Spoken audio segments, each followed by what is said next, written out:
What's going on, everybody? Welcome back to Talkin Sports with Jake. Hope we're all doing well. We got a lot of NHL free agency to get to today, so let's jump right in. But first, we had some news in the NBA. The New York Knicks have hired Mike Brown as their next head coach, former two-time coach of the year. Won 1 years ago in Cleveland, and won one a couple of years ago in Sacramento as well. I did think the number one choice should have been Mike Malone. Of course, was shockingly let go towards the end of the regular season by Denver. Only won a championship a couple of years ago. I thought that was the best fit. But Mike Brown is a good coach. I think it's a decent hire. He's very fiery. Overall, is a good coach. Should not have been let go midseason by Sacramento. It was very poorly handled by the Kings. Actually, it's a very rough organization over there. He's a good coach. You see how into it he is with the media. And I do think he's a good coach, and it's a solid hire for the New York Knicks. But moving on to the NHL free agency, the big signing, Mitch Marner, on a Simon trade, he goes to Vegas. The Las Vegas Golden Knights get Mitch Marner on an 8-year deal worth $96 million. It's a huge contract. And this overall, I think, is a slight overpay. I'm not sure if he's worth $12 million a year. But he is a really good player. He had the best year of his career this past year, 27 goals, 75 assists, and 102 points. First ever 100-point season for Marner in his career. The career high 75 assists. Marner's a elite level player, three-time All-Star. He's a solid goal scorer, more of a facilitator, one of the best probably facilitators in the league. He's definitely a first, second line player for sure. He's going to be one of your top forwards. A great facilitator. Just guy who just gets you points, big impact on the offensive end. Hasn't been great in the postseason, but also has been horrible. See it in the series, those last 3 games against Florida, he wasn't good.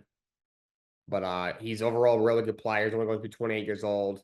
Vegas is a team that obviously won Stanley Cup 2 years ago, 2 or 3 years ago. And they've obviously been, you look at a lot of expansion teams, a lot of times they kind of draft a lot of young guys. They kind of build up like that. Vegas kind of went for it, kind of brought in a lot more veterans on some bigger contracts. Kind of went for it right away, but it's worked for them because they were in the Cup final in their first season. They've been in the playoffs, I think, every year but one. They've been a team for what, like 7, 8, 9 years.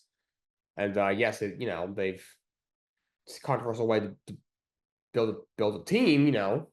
You're just within a couple of years trading away all your picks, giving up big contracts to veterans, but it's worked for them. You already have a Stanley Cup win, and you've been to the Cup final twice, and you're always in contention. And now you add Mitch Marner, who's an outstanding player. You get him for 8 years and $96 million. Raiders make a move. They signed Vlad Gavrikov, 7 years, $49 million. Defenseman formerly of the Los Angeles Kings. I did think this is a good move for the Rangers. A lot of people didn't love the contract. My issue is more with the years. He's going to be 30 years old next year, so he'll be 37 at the end of the deal. He shouldn't have gotten more than 5 years. It's one thing that I really hate about Chris Drury. He's overall has not done a great job as GM of the Rangers. I've ranted about him enough on this show. But a lot of the moves he makes actually aren't horrible. But there's always this but like when he traded for JT Miller, okay, Miller's a really good player. Obviously used to play for the Rangers. You don't give up that much. What was it? Philip Hedl, who was the young defenseman in the first round there. It's like, all right, really good player. I mean, for Vancouver honestly probably should have gotten more back. That being said, he's getting a little bit older. He's on a huge deal. This is a team that, was kind of falling out of the race. Yes, you were still alive at that time, and you thought, okay, maybe Miller pushes them into the playoffs. And but if it's not going to make you a cup contender, why should you bring in a guy who's 32, 33 and trade away a guy in Keto who is still very young? The defenseman you gave up, I can't remember who it was. He was still really young, and your first round pick. That didn't make a whole lot of sense. Even when you signed Vincent Trocheck, who didn't have a good year last year, but the first bunch of years with the Rangers was great. Really good player. Even at the time, I was like, this is a great addition, really good fit for the Rangers. It fills a major need. However, we all knew the back half of the season was going to look ugly. So, but however, this is a good addition. He's a very good puck mover. Last year, had one of the best years of his career, 25 assists, 30 points last year. And he's a very good defenseman on the back end. He's a solid, second defenseman. Excellent second pair, good first pair defenseman. Being paired with Adam Fox, I think will do him a lot of good. He obviously was drafted he was a high pick by Columbus years ago. Or, actually, no, not a high pick. I'm thinking of the other guy in LA. Can't remember his name. Anyway, he was a sixth round pick back in 2015 by Columbus, and he was there for a bit. He gets sent to the Kings a few years ago, and continued to play well for them. I think it's a good move for the Rangers. Again, back half of the deal doesn't look great, but at least the first half of the deal, I think it's a very fair contract. You look at what a guy like Ivan Provorov got. We're going to get to him in a little bit. I thought this would really raise the price for Gavrikov. The Rangers were kind of zoning in on him as free agency started, and they ended up getting their man. So I was like, ugh, if he gets $8.5 million a year, it's a crippling contract. However, for $7 million a year, I think that's actually a very good deal. As a result, they send out Keandre Miller to the Carolina Hurricanes. In return, the Rangers get back Scott Morrow, a guy who was a rookie defenseman for the Hurricanes last year, I think he played 14 games or something like that last year. He's got about 20 or so career games in his career. They get back a top 10 protected first round pick next year in 26 if the Hurricanes pick us in the top 10. Hurricanes keep it. If not, the Rangers will get the Hurricanes first round pick in 2027. They also get a second round pick from the Hurricanes in 2026. I think this is a good trade for the Rangers. Miller over the years wasn't my favorite. Do you think it's overhated a little bit? A couple of years ago, he had that big year with 9 goals and 43 points. When he looked like he was going to become a superstar. Hasn't quite taken that leap. In fact, he's taken a step back over the last 2 years. 2 years ago, I thought he struggled. I thought he had a little better year last year, but overall, he's a guy who is a solid puck mover. He's got a pretty good shot from the point. He's pretty solid on special teams, but he's driven down a great defender. When you put him next to a guy like Adam Fox, who's one of the top defensemen in the league, a former Norris Trophy winner, he can pull his weight, but when you put him out there with really anybody who's not one of the elite defensemen in the league, he's kind of a pylon out there. He's already not a great defender on the back end. He was a little frustrating to watch. He came up so highly touted. Was a high prospect. He was a first round pick by the Rangers in 2018. I think one of the picks he got back for in the McDonough and JT Miller trade with Tampa a bunch of years ago. And when he first came out, it looked like this guy was going to be so freaking good. Him and Fox were going to be an elite pairing for many years. It hasn't worked out that way. He's only going to be 26 years old, but the contract he got, which I'm about to give you guys, I don't think was worth it. He got 8 years and $60 million. Long-term deal, I don't mind. He's only going to be 26. He'll be 34 at the end of the deal. So even the back end, oh man, who knows what kind of player he'll be in 5 years? What can happen in 5 years? However, I don't think he's a $7.5 million a year player. Okay, he's just not. Obviously NHL very strict salary cap. It's not like baseball where there's no salary cap, so you can just buy your way to a championship like the Dodgers did, like the Mets have tried to do in past years, like the Yankees have done. Isn't the NFL where you have a gigantic salary cap? Isn't basketball to where it's like, okay, you have a second apron, but it's luxury tax, so you can go over it. Within a couple of years, you're going to have some serious problems, but if it means you get to a championship, your window is short, but for the next 3 years, you can kind of just say, oh, let's just bring in, kind of whoever we want to make this thing work, and then we'll worry about how we're going to fix this financial crisis we're going to be in 3 to 4 years down the line. But NHL very strict salary cap. So, if a guy like Miller is like, all right, I think he's probably a 5 to 6 at best $1 million a year player. If all right, if he wants 7.5, you're able to get I think is a better player in Vlad Gavrikov.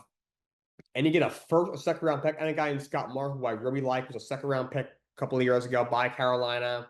He hasn't played a whole lot of games, but in the NHL, no, he didn't play well in the playoffs. He's also going up against Florida, who's just loaded, obviously, offensively and just overall.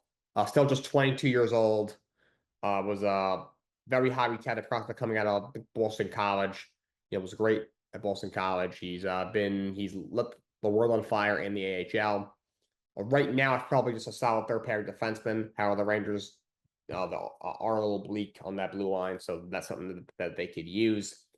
I could see him probably starting on the team as on their third pair. I think It could be on the second pair for a good amount of the season. I think in a couple of years could be a legit top pair defenseman who gives you 50 points and skates really well. And I think will only get better. So I do like that trade a lot for the Rangers. I think they got a great return for Keandre Miller. And overall, you get an upgrade second defenseman spot with Gavrikov, and I think Morrow could in a couple of years will be a better defenseman than Keandre Miller, if that makes sense. And of course, you get a first and a second round pick. This is a team that it didn't have a first rounder this year, and team it's kind of aging. You get a first and a second next year. Now you have 2 1s and 2 2s next year. That's very, very helpful. And anything else that you at least have 2 2s next year and 2 1s and 27 at the very worst. Vancouver Canucks make a few moves. They keep the band together, so to speak. They bring in Connor Garland, bring him back 6 years, $36 million. Garland last year, 19 goals and 50 points. Was the second best statistical year of his career, besides 2023. He's only going to be 29 next year.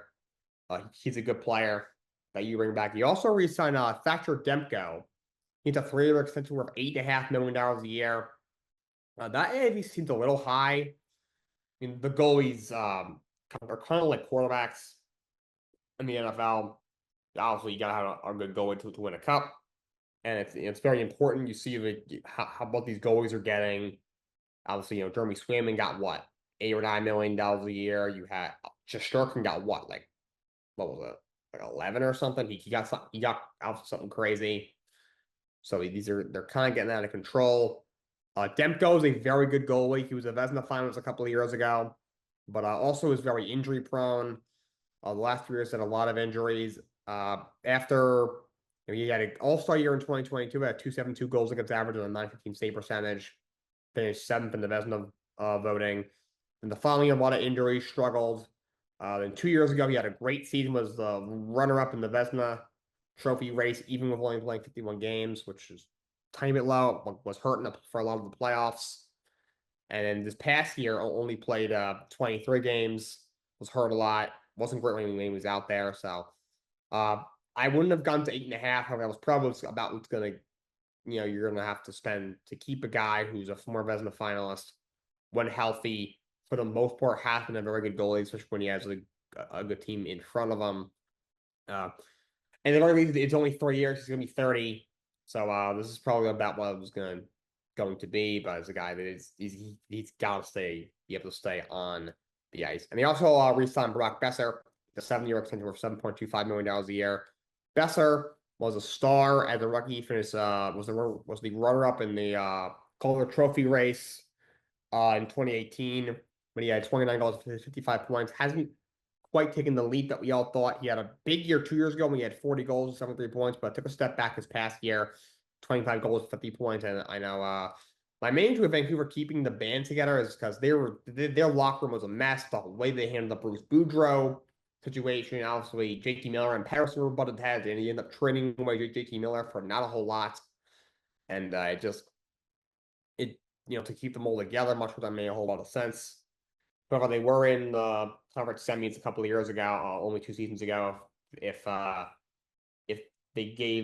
offense gave that young kid Shelov, the young goalie who took over for an injured Demko, anything, it would have at least been the conference finals. I thought they had a shot to go to the cup finals that year, and but they keep those guys together. The Sharks extend William Eklund on a 3-year deal, worth $5.6 million a season. The Sharks were a young team that's been really bad for a while. Eklund was a 7th overall pick in 2021. Last year, 17 goals and 58 points.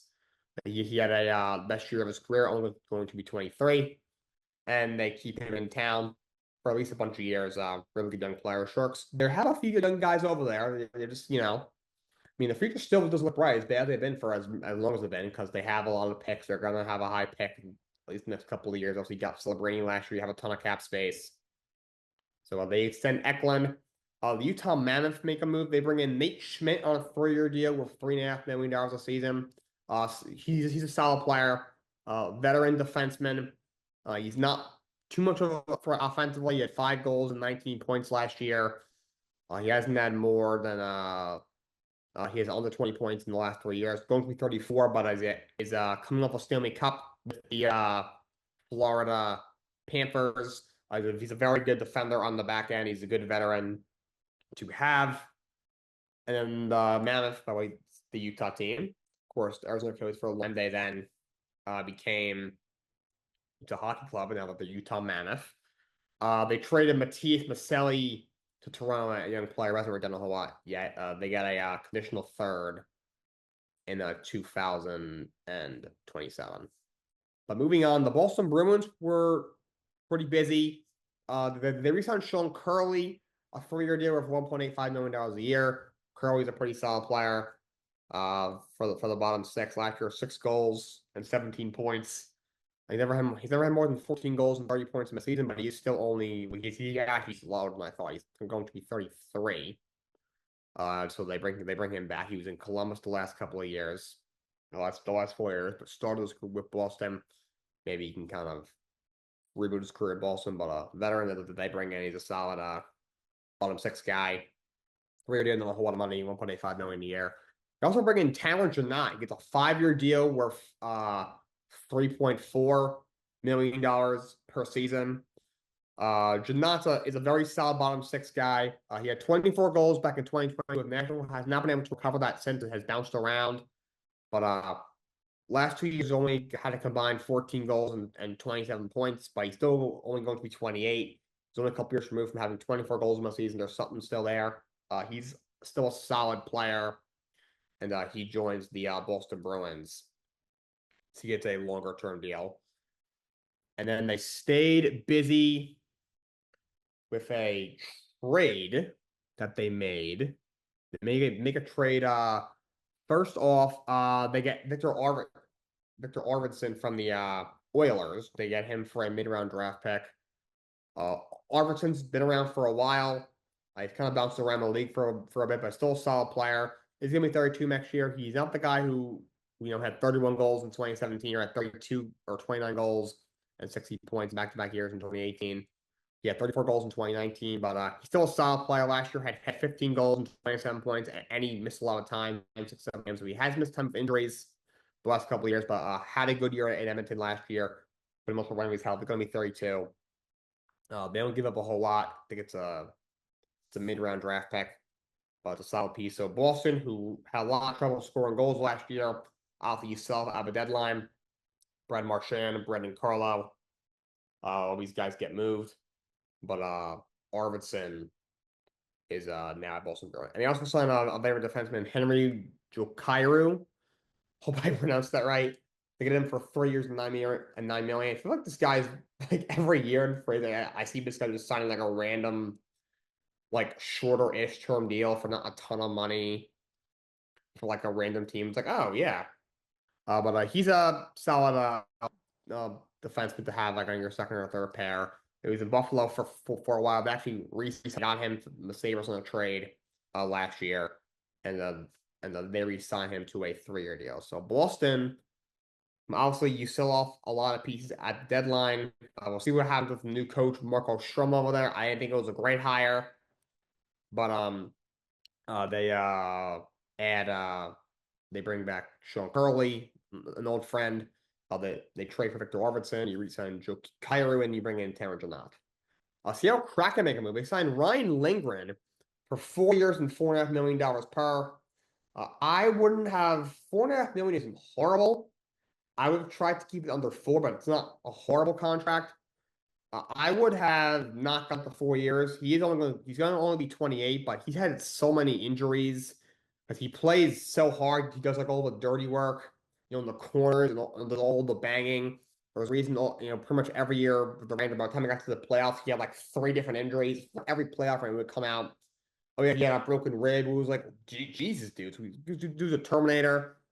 He did not play well for the Rangers last year before he got traded. He got sent to Colorado. Him and VZ went for in that trade for Harrison, and they got somebody else in that deal too. He didn't put up a whole lot of stats, but he's a solid second or third pair defenseman. You should really put him with like a legit puck moving guy because he really doesn't do anything from a puck moving perspective. He's only had one. Last year was the only season he ever had more than 20 points in a season. But injury prone, and you gotta have him with like legit offensive defenseman. But if you can do that as a second pair defenseman, there are a lot worse out there. He's a solid player, very likable player too, because he'll miss he might miss a few games, but also he plays through the craziest injuries deep into the postseason. A very very likable player. And the Devils signed Connor Brown, a 4 years, 12 million on another guy. I feel like every year he signs like a random contract. But he's a veteran. Had a solid year last year. Had 13 goals and 30 points. He's a solid player. Going to be 32. I was in the Cup final the last 2 years, Edmonton, and he's a solid player that the Devils had. Well, 2 years ago, of course, you beat the Rangers in the first round. Then take a step back. You had a really rough year. You make the coaching change, and they had a better year last year, making the playoffs. Losing the first round to Carolina, however, missed the playoffs year after year after year. Playoffs 2 of the last 3 years. You got a young core, a lot of nice pieces offensively. Now you have a legit goalie in Markstrom, pretty solid coach in Sheldon Keefe. There's something there with the Devils. And Los Angeles Kings were very busy. I mean, a slew of signings. First up, they signed Joel Armia, a longtime Montreal Canadian. He gets a 2-year deal worth $5 million, and he's a pretty solid player. I remember I was a player. I mean, I never liked the Canadians by any means, but whatever. I always liked this kid. He was a first round pick back in 2011. Wow, I feel like I'm getting old. All these players I feel like I watched my child are now like at the end of their careers. But Armia is a solid player. He's gonna be 32 next year. Had 11 goals and 29 total points. He's a solid player. He had been with Montreal since 2019. He had been there a while, but he's a solid player that the Kings had. For the Kings, they've also in the first round to the Oilers every single year, last 4 years.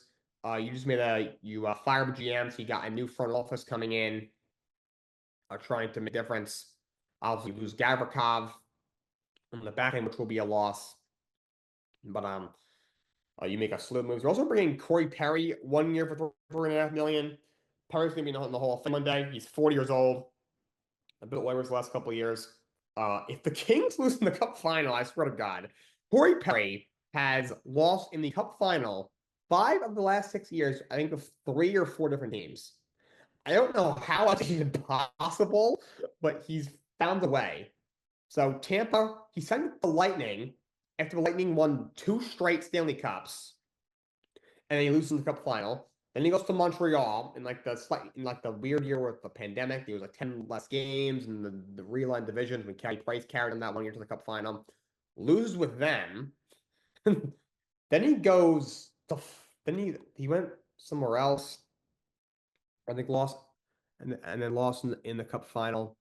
Let's see. He went to I think he might have. I'm trying to find. Oh no, I'm looking at Cody Cece's numbers. My apologies, but he spent the Oilers the last few years, lost to Florida the last 2 years. Dude, he just can't find the way to grab one. I do believe he got one in Anaheim years ago on that Anaheim team all those years ago. And he was a superstar for them, probably for a very long time. He's kind of bounced around the league these last bunch of years. But Corey Perry, I honestly feel bad for the guy, but great player, still a solid bottom 6 guy, even at 40 years old, and he goes to the Los Angeles Kings. People wondering, I'm surprised he would leave the Oilers. We were 2 short finals. Go to the Kings. He wants to get one more cup, considering he keeps losing. It's like I think he was like, I cannot take another cup final loss. Maybe at this point, he's like, at this point, I'm cool losing in the first round. Well, I've already had a long career. I made plenty of money. I believe he has a cup anyway. But yeah, Corey Perry to King. And all jokes aside, this is a solid move. Really good veteran guy to have. He's still a very solid player. And but then Cody Cece, I mentioned, four-year deal with $4.5 million a year. I think a bit of an overpay, but he's a good defenseman. He's a good offensive defenseman. He was in Dallas for a while. He was on Edmonton 2 years ago. I was in the Cup Finals. A lot of playoff experience, a solid piece. He's not great defensively on the back end, but good offensive defenseman. They bring in Anton Forsberg on a 2-year deal with $2.25 million. The Kings, after Jonathan Quick left, they had a lot of trouble finding a legit goalie. Darcy Kemper was kind of quieted out for a while, but needed probably one more guy. Forsberg, first career has not been great. He's never played more than 46 games in a year, so he's definitely a career backup. He wasn't even in the league for a year a bunch of years ago. He's going to be 33 last year. As the backup in Ottawa, actually had a decent year. The best of his career, 272 goals against average, only on the 9-1 save percentage. So he's a serviceable backup goalie. Just gives them some depth. Now he only gets $2.25 million total. And then they also they re-sign Andrei Kuzmenko on a 1 year deal with 4.3 million. I think this makes sense. His rookie year, a couple of years ago, Vancouver, he had 39 goals, was looking like he's going to be a star. And since then, it's kind of regressed the following year. Yeah, he gets traded to Calgary at the deadline, ended up with 22 goals and 46 points. He bounced around the league this past year, had a bit of a tough year, but he's still gonna be 29. Only a couple years removed from having 39 goals in the season. There's something still there. I see why you want to resign. So the Kings, they got very, very busy. They also signed they weren't even done. They also brought in Brian Dumoulin, 3 years, 12 million, a longtime Pittsburgh Penguins defenseman. I believe was on their cup teams. He's a solid defenseman to have. Getting older, he's been around for a long time. He's going to be 34 next year. Yes, he won back-to-back cups with the Penguins. 2 years ago was in Seattle. This past year was split between Anaheim and New Jersey. He's always been a very solid defenseman on the back end. And the Vancouver, LA Kings add him for 3 years and 12 million. So the Kings were very busy in free agency. Cap sign Martin February. They re-signed him 7 years, 14 million. Gets a big contract. He's a very good young defenseman. Solid puck mover, really good on the back end. And Washington brings him back. Washington, after a year where they got swept in the first round by the Rangers this past year, of course, had a much better season. You add pieces in the offseason, and you end up being the first seed in the Eastern Conference. You do lose in the second round, however, of course, was a very rewarding year. So you also eventually break the goals record, which that would never be broken. But February is back in Washington, 7 years, 42 million. Flyers make a couple of small moves. They signed Dan Vladar, 2 years, 3.35 million. Again, he's similar to Anton Forsberg. He's a career backup goalie. He's never played more than 30 games in the season. This was his probably his best year per date, or maybe second best year besides 2022. He's been in Calgary the last 4 years. 2.28 goals against average last year by 898 save percentage. He's the best serviceable backup goalie. Philly adds him. They've kind of they do need a second goalie behind Carter Hart. They also add another move, adding Christian Dvorak, a year for $5.4 million. Dvorak has been in the league for a little while. He was in what was formerly the Arizona Coyotes for a long time. He was in Montreal last season. Actually, the last bunch of seasons since 2022. He's a solid player. 12 goals, 21 assists, 33 points last year. He's a solid checking center that the Philly adds. I feel like Philadelphia has been the most mid team forever. Like every year, they're like, "Oop, they're gonna be a competitive team, can make the playoffs and be a dangerous team," and then they end up with 83 points and they finish 7 points out of the playoff spot. But the Dvorak goes to Philly on a 1 year deal. The Colorado Avalanche, they extend Parker Kelly, 4 year extension worth $1.7 million a year. Parker Kelly, Robbie Young, flashed last year.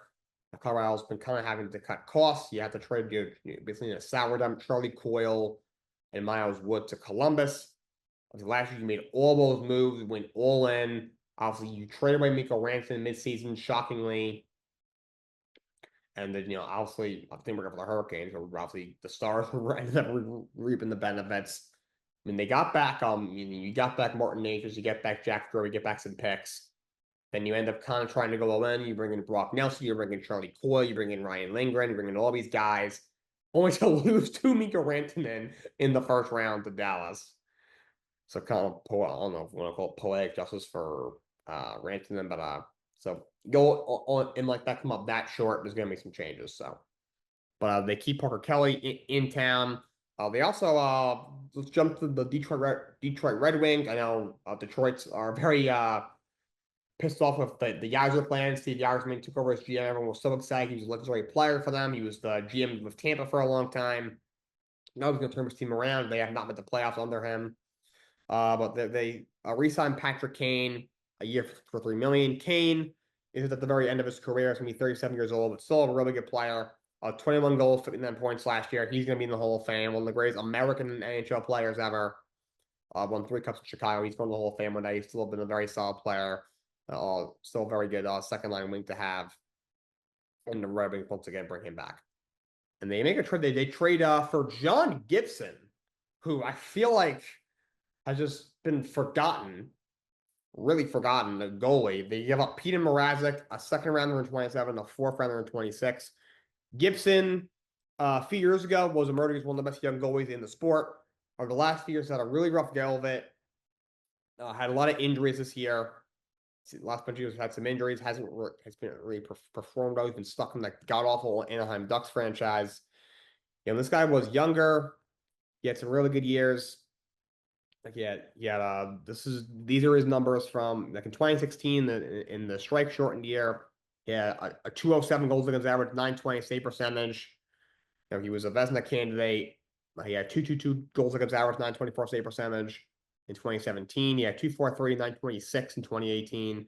But in 284, 917 in 2019 now, and then he's been really bad these last bunch of years. He had a goal against average of almost 4 in 2023. 2 years ago was 354. This past year, 277, 911 save percentage, but in only 29 games. He's had a lot of injuries his last bunch of years. He's also has had been on some really bad Ducks teams with really bad teams in front of him. He's led the league in losses by a goalie 3 times. He's led the league in goals allowed. So, but I do think with change of scenery, a better team in front of him, he could be a little bit better and be a decent goalie. However, he has not been even an average NHL goalie in like 5 years. So, he goes to Detroit. I mean, they already have who is it? Husso over there, who did a solid job last year. That Detroit had been searching for a goalie for so long since Jimmy Howard left. But so he'll probably be the backup. I mean, Peter Mrazek is utterly washed. I feel like this guy's been playing since he was like 9 years old. Like he feel like when he was like 9, he'd already been in the league for like a decade. He's been playing forever. He's utterly washed. You know, he returns. You know, he started his career in Detroit, was pretty good, and then just he's bounced around the league a lot. You know, he just traded back to Detroit last year. He did play pretty well in the 5 games he played, but only 5 games. He hasn't been on even. He had a great year in 2021 in Carolina. Since then, he's been terrible the last couple of years. It's going to be 33 next year. So Gibson's probably a slight upgrade over Mrazek as their backup. But not a whole lot to see here. I guess I might prefer the Duck side because they get the picks, and Gibson's contract is also horrible. The Columbus Blue Jackets re-sign Ivan Provorov, so now we're getting to it.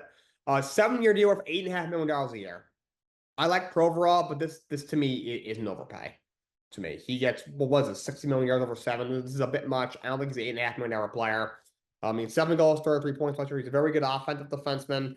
He started in Philadelphia, and from Columbus the last 2 years. Very good offensive defenseman, but not a great guy on the back end. And to me, like, I get it. Today's NHL defenseman, you gotta be able to move the puck if you're gonna be an elite level defenseman and treat it as one. But if you're not doing much on the back end, you shouldn't be getting a contract like this. To me, $8.5 million to me is a little much. However, he is a good player. I mean, to me, Gavrikov got $1.5 million less per year than Provorov, and I would prefer to have Gavrikov on my team.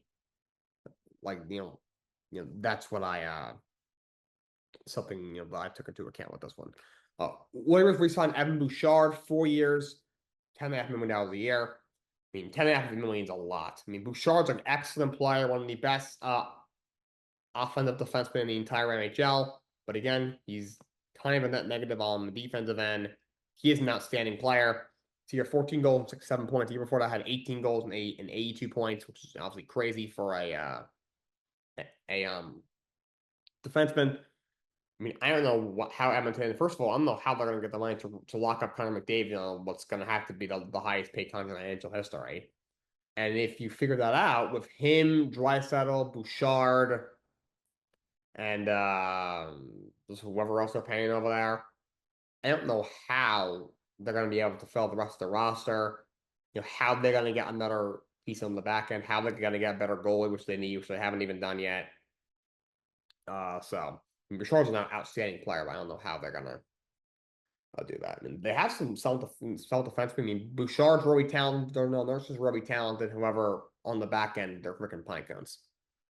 And the Florida Panthers, they get it done. They bring back both Aaron Ekblad and Brad Marchand. Ekblad gets an 8-year extension for $6.1 million a year. I think it comes to $48 to $49 million. Ekblad's a great defenseman, a bit injury prone.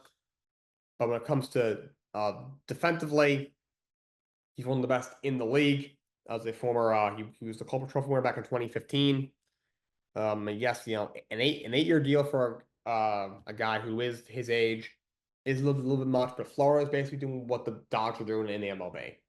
They know, yes, you know, Dodgers are backloading all their contracts to like where they're paying like 7 guys, you know, combined $1 billion in 2035 when they'll all be out of the league. But they're like, for the next 5 or 6 years, we're going to be the favorites to win the World Series. You won the World Series last year. Florida's like, all right, yes.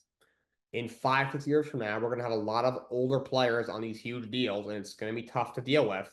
However, for these next five years or so, there's a team that's won 2 straight Cup Finals, been to 3 straight Cup Finals. They should be the favorites in the next few years at least. So they lock up Ekblad and they get Brad Marchand 6 years, $31 or so million. Again, Marchand's gonna be 37. He's getting a 6-year deal is kind of ridiculous, paying him until he's 43, but he's a great player. He's gonna be in the Hall of Fame one day. He's still an excellent player. Still an excellent second line forward. He still had a very good season this past year with the Florida Panthers. Was outstanding in the playoffs. Guy was really tough to play against.